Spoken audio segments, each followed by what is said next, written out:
আমাকে রাশিদা কে চৌধুরী আসার পরে বলছিলেন যে তোমরা তো সব দিকে মনোযোগ দিয়েছো, শিক্ষার দিকে কোনো মনোযোগ নাই।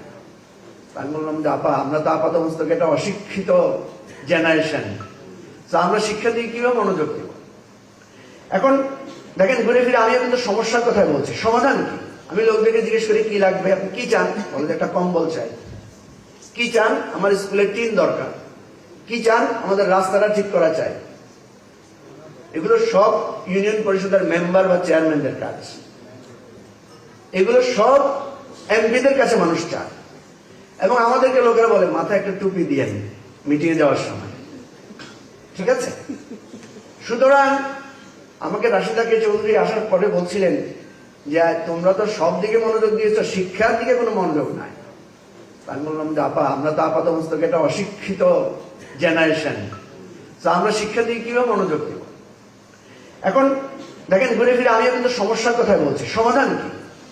সমাধান নিয়ে আমাদের কনসেন্ট্রেটেড করতে হবে।